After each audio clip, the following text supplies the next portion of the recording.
Bienvenue sur la chaîne du cabinet Steffi. Cette vidéo est dédiée aux nouveaux critères de performance énergétique en bail d'habitation. Les interdictions à la location, selon le calendrier Métropole et DOM, l'obligation de rénovation énergétique et les exceptions.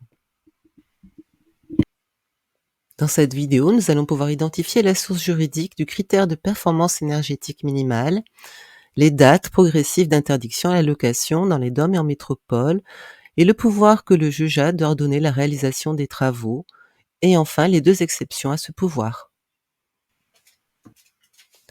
Ce sont les lois énergie et climat et résilience qui ont créé un nouveau critère de décence qui est le critère de performance énergétique minimale, qui a été donc rédigé et codifié à l'article 6 de la loi du 6 juillet 1989 sur les baux d'habitation principales.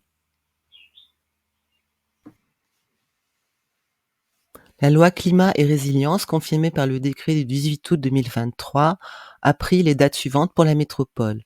Donc d'ores et déjà, depuis le 1er janvier 2023, les logements consommant plus de 450 kWh d'énergie finale par mètre carré par an sont déjà interdits à la location. À partir de 2025, ça sera les logements classés G, de 2028 les logements classés F et puis de 2034 les logements classés E qui seront interdits. Concernant maintenant les dates d'interdiction à la location pour, les 5 DOM que sont la Guadeloupe, la Martinique, la Guyane, la Réunion et Mayotte, eh bien le décret 2023 confirme les dates d'interdiction à la location, 2028 les logements classés G et 2031 les logements classés F. Cependant, il est suggéré depuis le comité interministériel, de juillet 2023 de déplacer la date d'effet du nouveau DPE de 2024 à 2030 pour la Mayotte et 2028 pour les autres départements. Un bail d'habitation conclu en violation du critère de performance énergétique, donne des droits aux locataires.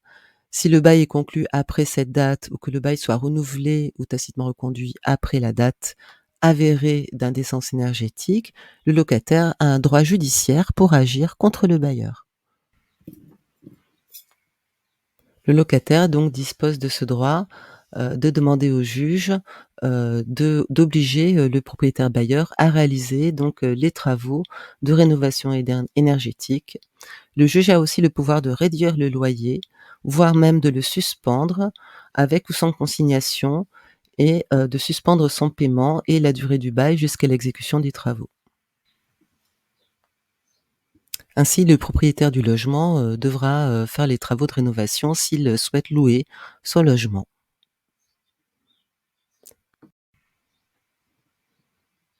Lorsque le logement, fait partie, d'un immeuble détenu en copropriété, cela peut engendrer des difficultés puisque le niveau de performance énergétique peut dépendre des parties communes et donc de l'accord, unanime de l'assemblée générale. C'est justement dans le cas, où le propriétaire, a un logement faisant partie d'un immeuble en copropriété qu'il peut se voir accorder 2 exceptions à la réalisation, des travaux énergétiques. Cela a été précisé par le décret de 2023. Le décret récemment publié 18 août 2023 a précisé les exceptions où le juge n'a pas le pouvoir d'ordonner les travaux. La première exception, c'est quand, les travaux feraient courir un risque au bâti, que ce soit attesté par un homme de l'art. Et puis la deuxième exception, c'est quand les travaux de modification, affecteraient, des éléments patrimoniaux et là, il faut produire un refus de l'autorité administrative, fondé sur ça. Actuellement, il y a beaucoup de tempêtes autour de ces mesures et de ce calendrier loi climat et résilience parce que le logement est en crise, il n'y a plus vraiment assez de logements pour tout le monde, donc on se dit que ça va vider le parc du logement. Malgré tout, le décret 2023 a réaffirmé le calendrier, la loi climat et résilience et les sanctions peuvent être aussi financières, sur le plan de la responsabilité civile, pénale, sur le plan de la responsabilité pénale et le syndicat peut être engagé, le syndicat des copropriétaires.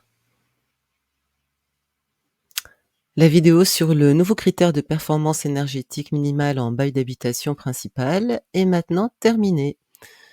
Le cabinet Steffi vous remercie de votre attention. À bientôt.